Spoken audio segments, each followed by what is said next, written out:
Welcome back for another episode of the Even Year Dynasty Show.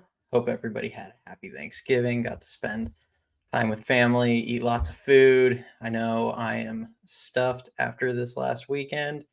Um, we're going to go ahead and get started with a mailbag on this episode. Wanted to try something different. For anybody that wants to submit questions for other future shows, go ahead and drop a comment on the videos, or you can also message me on Twitter or ask me there. The handle is at EYD Show. So go ahead and send any questions. I always happy. I want to do these episodes from time to time. Always happy to answer questions and feature them on the show. It'll be kind of a fun thing to try and do in the future as well. I always like to start off with kind of some Giants news that's out there, and there was pretty much nothing. So no changes there, other than Jim Bowden put out an article that said the Giants are all in on trying to sign multiple free agents or big time free agents.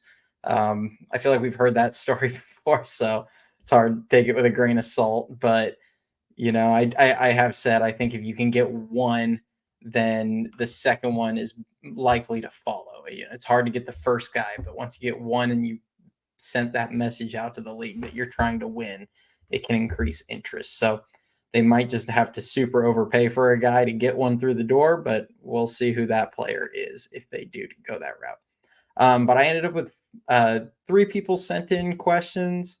One person, it was kind of a two-parter, so I split it up. So we're going to kind of run through those. The first question I received was, how will this experienced coaching staff have an impact on this team, specifically the young players? I do think they, as it's been apparent, they have brought in a lot of experience, guys with former managerial experience on top of that. Obviously you have Bob Melvin, then you brought in Matt Williams, Brian Price, some of the, guys with different kinds of experience when you talk about guys like Pat Burrell coming in. So how do I think it's going to have an impact on the team? For starters, I think there's going to be a lot more accountability with the current coaching or with the new coaching staff than there was with the previous one.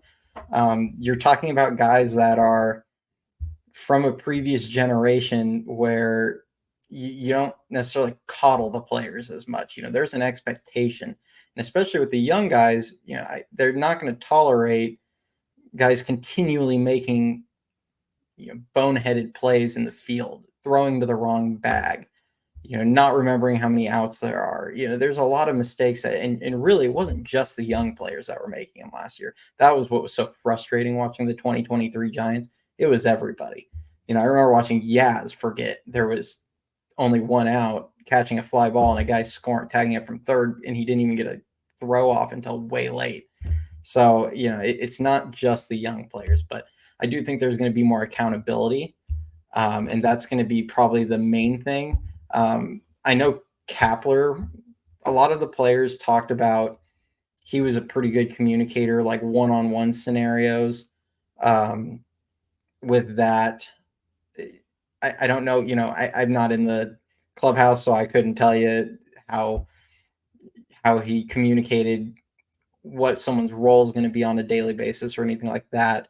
But one thing with Bob Melvin and all the guys that have played for him in the past, they've all said that he is very good at communicating when you should expect to play well in advance. So these guys are going to be well prepared and know their roles.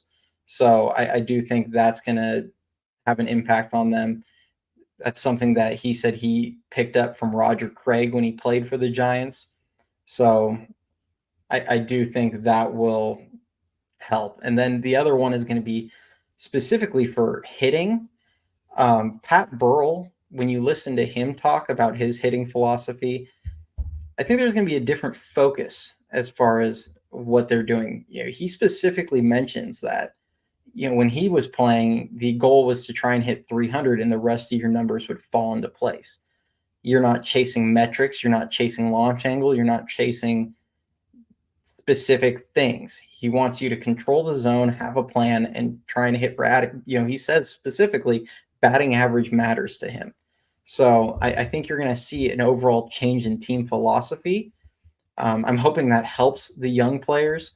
I can't think that these guys coming through a system and worrying about working the count and ending up in a ton of two strike counts. And obviously you don't want to swing at bad pitches to hit, but you also need to like protect the zone and have a plan and try and get base hits, move runners over. So it sounds like there's going to be a little bit of shift in the closer to old school philosophy, but I'm sure they're still going to prioritize playing guys that aren't, just even if they hit, the Farhan is still calling the shots and still choosing the players. So I can't just imagine them completely shifting on the type of players they pursue. But with Burrell, I think it's going to be more beneficial to guys like Luis Matos, who it's going to play more to his strengths than if they were trying to turn him into a power hitter or something that he's really not. So I think that's how it'll help or impact specifically the young players. The second part of this question was also, barring trades, which of the young guys do you feel may have the biggest impact this coming season? Of those, I think there's two obvious players that are going to for sure have huge impacts next year. That's going to be Patrick Bailey, who I don't see any universe he is not the starting catcher, barring injury. I don't even think he's a player that might get traded. I think he's going to be one of the few guys that is just truly off limits via trade, unless you're getting some ridiculous star back, like maybe Luis Robert Jr. or Luis Robert Jr. was available. Maybe the Giants would say, yeah, fine, in that case, and just go back to Bart or try and sign a catcher somewhere. But I think he's the first. Kyle Harrison, I think, is going to be for sure starting starting the year in the rotation, primed to have a huge impact. Granted, if he struggles with control big time, he could end up back in Sacramento, but I think he's going to stick. He showed even with a little bit of the control issues, he could be very successful this last season. Down the stretch, his stuff is really good. Kind of reminds me a little bit of Jonathan Sanchez sometimes. It's not always a good thing. I remember Sanchez, you used to look up and he'd go 5 innings and have 6 walks and 1 hit and 1 run. And it was like guys weren't touching him. He'd strike out 10 batters but walk a bunch and struggle with command. So I'm hoping Harrison is going to be a lot better pitcher overall than Sanchez was, but I'm worried with his control issues. You might see some interesting box score lines, similar to the last start of the year against the Dodgers, where he hit 3 batters, walked 2, and then no hit them through 5 innings. So we'll see. Other young players, Ryan Walker showed a ton. I think he's pretty much a lock to be a big piece in the bullpen. Marco Luciano right now is scheduled to be or lined up to be the starting shortstop. Farhan has said as much that he wants him to have the opportunity. They also said that about David VR last year. So I think Luciano is definitely a lot more talented player than David VR was. I think he has less, VR had an issue with chasing and wasn't a good defender. I know there have been mixed reports about Luciano's defense at shortstop from his time in the minors. All I can go off is I think 18 games he played in San Francisco last year. He looked fine to me at shortstop. He's never going to be anything spectacular, but he looked like he could make the basic plays. He looked like he'd at least be an average defender. He looked comfortable. His arm looked good. He made one really bad play the whole year that I saw, and that was really he just forgot how many outs there were. He claimed afterward he didn't. I have a hard time believing that, but overall he looks fine defensively. But he's struggling in Winter League, and if he comes out struggling in spring training, I have a hard time believing that they're going to just hand him the job. So they do have backup plans at shortstop. I don't like the idea of Casey Schmidt playing shortstop, but he at least can play it admirably. You also have Tyler Fitzgerald, who is an option there. Um, Played mostly shortstop in AAA and his minor league career, but has also shown a lot of versatility and ability to play both second, short, third, and center field. So they have kind of a backup plan for him, but we'll see, if they decide to add to that down the road. Other young players, I think Tristan Beck for sure earned a role pitching in some capacity. I think he's probably going to be in the pen. I think he's better suited for the pen, honestly, than starting. I liked he did a really good job in a lot of high leverage situations last year. But maybe he earns a role, a chance starting, and we'll see where he sticks there. But I do think he'll be on the pitching staff somewhere. Keaton Wynn is the other that he probably will start the year as like the number 5 starter or maybe a bulk guy of some sort. The problem is no one knows yet what the Giants are going to do with like Anthony DeSclafani or Ross Stripling. I think Stripling for sure at least starts the year on the team. I don't know if they're going to start these guys or if just kind of off of roster politics, for lack of a better way of putting it, due to the money they're making. But I think Keaton Wynn's going to be starting or pitching on the rotation in some capacity. Then you have Luis Matos, who I think should be playing a major role next year. I would personally be playing him every day in right field, but there's a huge logjam right there, or right now in the corner outfield. You have Mike Yastrzemski, Austin Slater, Mitch Haniger, and Michael Conforto, all corner outfielders. So there's currently not really a spot for him other than as like a fifth outfielder. But at 22 years old, he needs to be playing every day. So if they're not going to play him every day, he probably needs to go to Sacramento. That said, I hope they have him playing every day. I've made my case as to why I think it's pointless to keep a guy like Austin Slater when you have Luis Matos on the roster. But, he's probably, I think he'll end up playing a big role this year. And then the last two, Casey Schmidt and Tyler Fitzgerald, it's going to fully depend on, both Marco Luciano, whether they go get a guy like Chapman or a guy like, what they do with JD Davis, who I've said I think is a trade candidate and should be a trade candidate. I think if they only have room for one Fitzgerald and they're not starting, Fitzgerald makes the most sense because he can bring value both as a versatile piece, kind of like Chris Taylor playing all over the place, as well as the speed he brings as a late inning guy, stealing 34 bags across the levels last season, across AA, AAA, and the majors last year. So I think Fitzgerald's probably more likely, although if they're going to have a starting role, it would probably be Schmidt at that point. And it wouldn't necessarily be a bad thing for Schmidt to spend more time. I think he can develop at the major league level. Wouldn't necessarily be the worst thing if they decide they want him to spend more time in AAA and work on his approach mainly because his chase rates are really high. Barrel percentage is, it's not super low, but he does need to improve that. But part of that is just swinging at better pitches to hit. He did a better job in August or in September and October last year of swinging at better pitches, and the results kind of showed that. But they might want to see it in a bigger sample size than just the 26 plate appearances he had in that time. But those are the guys I think for sure it's going to be Bailey, Harrison, Walker, Wynn, and Beck. And then one of Schmidt, Fitzgerald will probably have a pretty good role. And then Luciano, I think, will have a ton, as well as Matos. They're going to have a lot of young players. Now, the guys I didn't mention yet, guys that are in AAA, they did protect Kaiwei Tang from the Rule 5 draft. I don't know if he's going to start the year on the active roster, but he almost feels like a candidate to fill the Jacob Junis role as a bulk guy. Another guy that struggled with some command, Eric Miller, who is in Sacramento, has really good potential to be a nice lefty bullpen piece. He'll probably play a good amount.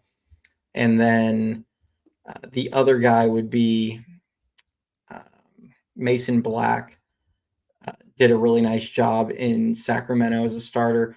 I don't think there's a spot for him yet, but when you have DeSclafani and Stripling and two young guys in front of you, it's not like it's outside of the realm. If you throw the ball well, he could get a look as a starter at some point. So he's another guy. Let's see. Next question we have was, you said you're not a fan of Snell. Which pitchers do you think the Giants should pursue in addition to Yamamoto? Yeah, I've made it very clear. I'm very high on Yoshinobu Yamamoto. Definitely would be pushing my chips in on him. Blake Snell, yes, I'm not a fan. I would not, especially for the contract and money and years that he's likely to get. I think it's just a terrible investment. That said, a couple guys that I would be fine with. And now this all comes down to contracts. I'm not a big believer in paying out big long-term deals to guys over 30 when you're not really expected to be a World Series contender in the next couple of years. But I do really like Jordan Montgomery. He's shown that he can eat up a lot of innings. He showed that he could perform on the biggest stage last year this past playoff run. So I like him. He'd probably be a good number 2 or 3.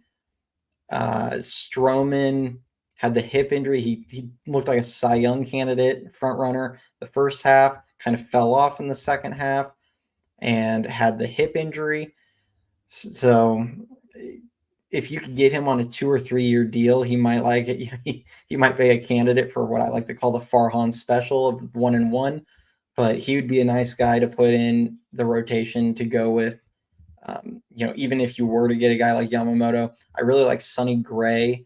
Him and Stroman are very good at keeping the ball in the yard. That plays well in San Francisco.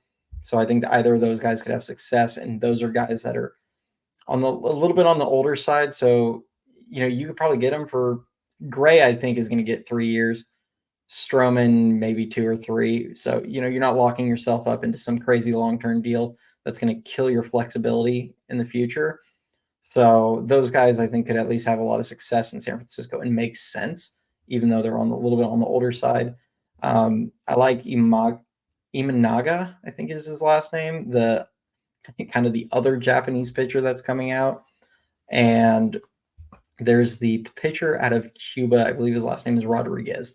He looks pretty interesting. He's only 27.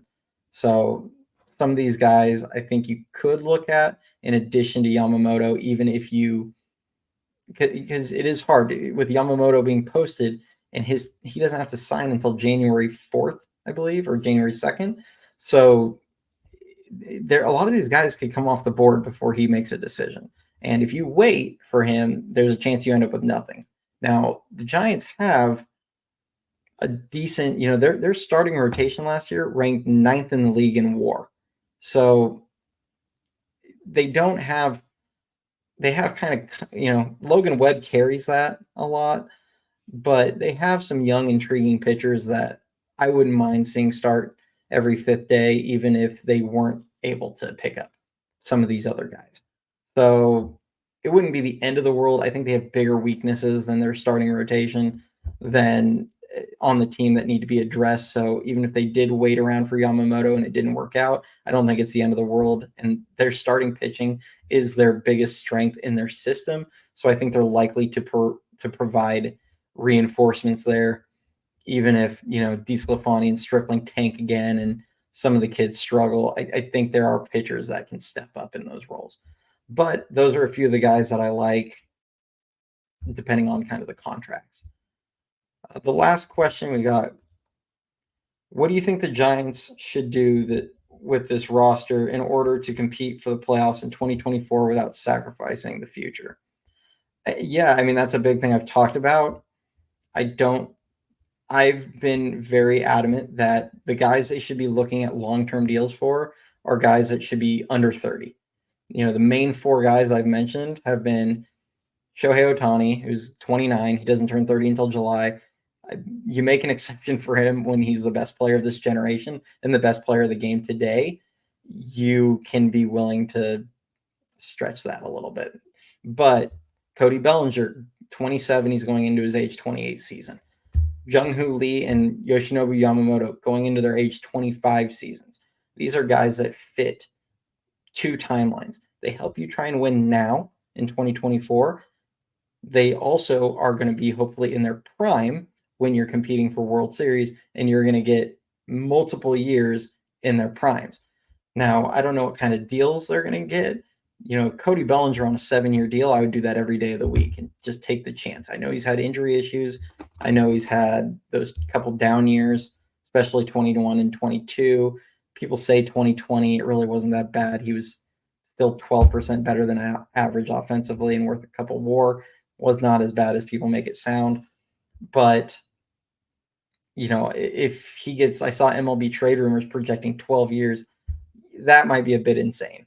I don't know if I'd go that far, but the Giants are in a position. They've got to get elite players somehow. And at some point, you're going to have to take a risk. So those are the main four guys in free agency I'd be looking at. But now, how would I approach this season? Well, I kind of wrote down a couple main weaknesses I see on the team. The first one is center field in general, not even just defensively, but their outfield defense as a whole. So how do you address that? I think they're in a position where they really need to get either Cody Bellinger or Jung-Hoo Lee signed. They have to address center field. And I read that they are all in on fixing that, which they should be, because their center field production has been terrible, and both defensively and offensively. So I think unless a guy like Luis Robert Jr. happens to come available, or so you can trade for, I don't know who else might be available via trade. That's the hard part too, is you don't know who might potentially be available via trade. But unless a guy like him's available, they're going to have to just overpay for one of those guys and just try and make sure, obviously you can't force him to sign, but you better have the biggest offer, and hopefully one of them signs, because they are in a world of hurt right now in center field. You could get a guy like Kevin Kiermaier, who had a really nice year for the Blue Jays last year, but he's going to be 34, and that does not fit the whole younger, more athletic part of things. And he, with the season he just had, where he was worth, I believe, 3.9 WAR, he might be getting a multi-year deal. And do you want to sign a 34-year-old to a multi-year contract? Especially because he's not as good defensively as he used to be. He's still a solid defender, but he's not the Gold Glover he used to be, and he's getting old. So I'm not a fan of that. I think they should be all doing everything they can to get one of the Bellinger, Jung-Hoo Lee crowd, though. Offense in general, and this is where you're going to need to try and kill two birds with one stone. Jung-Hoo Lee's a question mark. I think that's anybody coming from the KBO. You don't know how good they're going to be offensively. Ha-Seong Kim over in San Diego gives you hope that he could be a productive player pretty quickly, but you just don't know, unfortunately. If he's what you hope he is, he could be, top of the road, or top of the lineup, table setter, hitting 300, elite defense and center, steals 15, 20 bags, but you just don't know. Cody Bellinger might be the safer, and I use this term lightly because the contract's not going to be safer. Jung-Hoo Lee is going to probably make significantly less, but he might be the safer option as far as he can perform at the major league level, and he's still young. So, but they need to find offense in general. I don't think Shohei Ohtani's reasonable. Maybe he does want to play for the Giants secretly, and we're all just going to be ecstatic, but they need to address the offense. There's a lot of guys in St. Louis or Cincinnati that play all over. You have guys like Will Benson in the outfield. You have McLean, who's kind of shortstop, third base, second base. You could try and plug him in at one of those. They could go for, Christian Encarnacion Strand, I think, or Spencer Steer, play one of those guys corner outfield, first base. So, they have positions that they can try and trade for. Or if you can get the Cardinals to trade Jordan Walker or Lars Nootbaar, that could help the offense get young, controllable position players, and then hopefully also sign a couple guys. So, I don't know exactly what I think the Giants should do. Like, I don't have you sign this guy and this guy, but I think there's many routes they can take to team improvement because, they can improve their starting rotation with frontline starters. Their team speed has been horrible. You can improve that. There's guys in house that might be able to help that with like Tyler Fitzgerald playing more. Maybe Luis Matos, they get to run a little bit more when he's on base. But there's so many routes the team could go that I would consider a successful offseason. They could go heavy on offense, sign Cody Bellinger and trade for, Luis Robert Jr., play Bellinger at first, play Luis Robert in center field. They could trade for Spencer Steer, play Spencer Steer at first, go Bellinger in center field. Again, I don't know who's available. Trade for Pete Alonso. There's a lot of rumors out there that he's available. They could go heavy offense and only get like Sonny Gray, which I like Sonny Gray. He'd be a nice pitcher, especially in Oracle Park. So, I don't think there's a one size fits all fix for this roster. But I think the main things is they're going to need to improve outfield defense, where they've been one of the worst in baseball, their team speed. They need to improve the rotation somehow, but they might have internal candidates to do that. The one other question mark is kind of shortstop depth behind Luciano. I think they're going to roll with kind of what they got, but they could maybe go try and get a guy like Tim Anderson, who he's not good defensively at short anymore. He used to be, but he hasn't recently.